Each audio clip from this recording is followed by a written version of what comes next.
Got us another weak battery.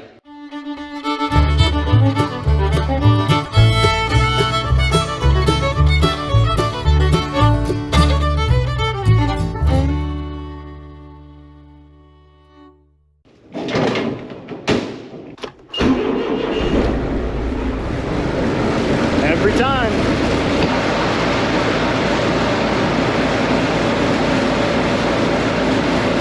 My sprayer pee-peed on the floor. Don't worry, there's no chemical in it. This tank up here, this white tank that you can see, I think it's 25 gallon, that's just clean water, so that way if I have to work on the sprayer in the field, I can wash my hands. So I left the valve open over wintertime, and there's just still some water in there and it sloshed out. So don't worry, no chemicals. Nothing to see here. Don't call the EPA on me.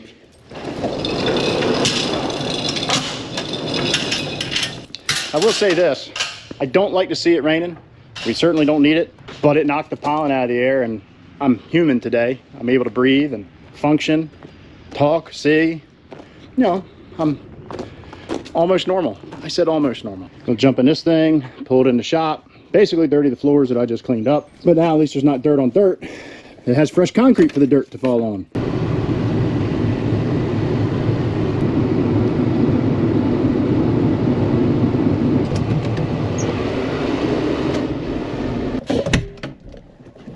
All right, I will swap those monitors around.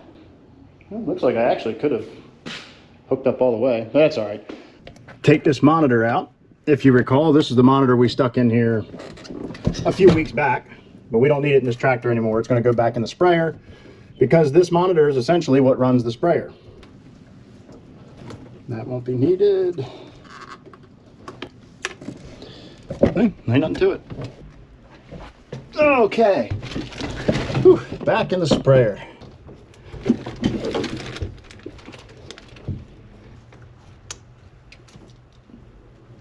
What we need to do now is, the monitor still thinks it's in a line spreader. So I've got to go back into the settings, reconfigure it, and tell it, hey, no, you're back in the sprayer. Do as I command. And most of the time it's smarter than me. I do what it commands. That's how it works. Setting, implement, setup, spraying. Back sprayer. Wait a minute. Spray liquid. It seems to remember that. There we go. Oh. Ah, load configuration. Load a configuration. There we go. See? I told you it's smarter than me. I just do what it says. That seems to be correct. Quick access, liquid, tank bin setup, refill tank, yes. Save it. That should tell me how many gallons I have. 430, that's correct. Okay, she's good.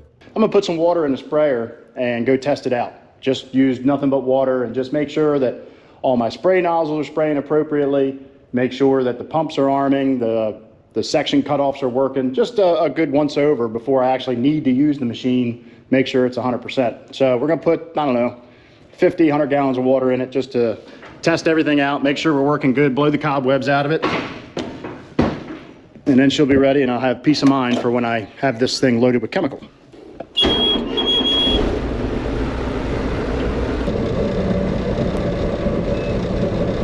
So the way this works is much like a lawnmower. I have a hydrostatic handle here, and all I gotta do is push forward on it. The faster I push forward, the further I push forward, the faster the sprayer will go. We'll get into the inner workings of how the sprayer does what it does. It has changed from when the sprayer was originally made. It used to use this controller, which it still can. I have it set up to switch back to that. But me being a techno nerd, I added in the GPS and the integrated field IQ to go ahead and take advantage of technology.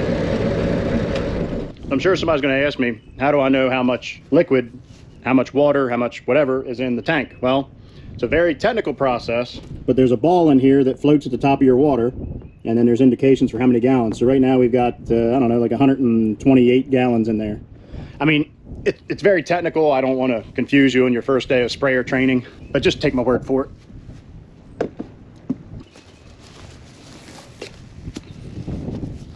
Now today you just saw me fill it up with a garden hose right here in the yard, and that's just for testing. Most of the time we hook to this big 3-inch valve from the spray tank tender, and it goes in a lot faster. But for today, for just testing, there's no need in hooking all that up. We'll just use the garden hose. So one of the things we're gonna be waiting on is I can't do anything and won't let me spray until I have a good GPS lock.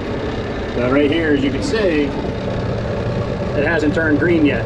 We've only got 2 yellow bars. So it's seeing GPS, but it hasn't locked on our position yet. So we just sit here and wait.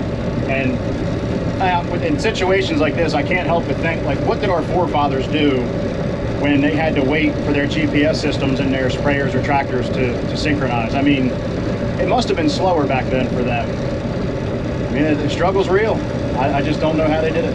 While we're waiting, I can put the booms out.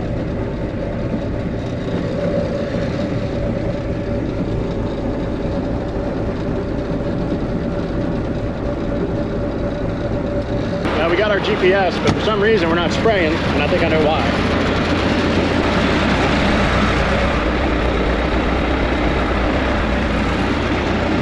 Got to turn the valve on. It'll get you every time. Now let's see what we got.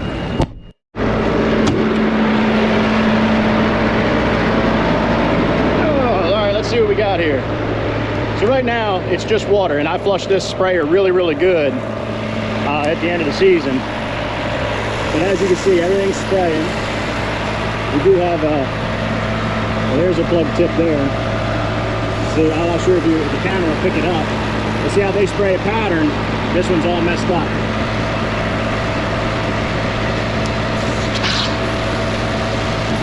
Yeah. There we go. Sorry, I didn't mean to get you wet. Oh, you're still wet. There we go. We got a little leak here, and I know what that is. This is cracked up here. I'm gonna have to repair that. It was like that at the end of last year, and like many projects, I didn't get to it. This one's got an odd spray pattern, something wrong with it. And it's inevitable, somebody's gonna ask, why don't you go up and shut the spray off and then come back and fix it? Well, 1, I'm lazy. 2, it's just water. If it was chemical, I would do that. 3, that'd be a lot of back and forth. So that goes back to being lazy. All right, all of our spray tips are spraying. I'll show you real quick how the GPS shuts off different sections of the sprayer. Right now we're spraying, okay? Watch what happens to the sections as I overlap. There we go, one turned off. There goes the other one just turned off. And as I overlap, they'll keep shutting each other off. And this is very beneficial for, 1, the environment, because you're not putting out more chemical than you have to, but it's also beneficial for our pocketbook, because we're not wasting chemical spraying where we've already sprayed. And then as I exit this area, it will start coming on. See, now it's come back on, and then all of them will come on because I haven't sprayed here yet. That works. That's a good thing. That makes me happy. So we're going to go ahead and fold up and put this thing back in the barn. I'm not doing spraying today, but I feel confident. I have peace of mind knowing that it's working.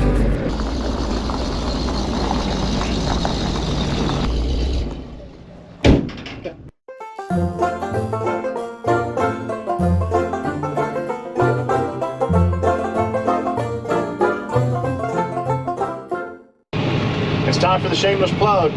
Guys, if you don't mind, please smash that thumbs up button, subscribe to the channel, and share with all your friends. The more people we can have watching, the better the channel will be, the more conversations we can get going with people who have questions.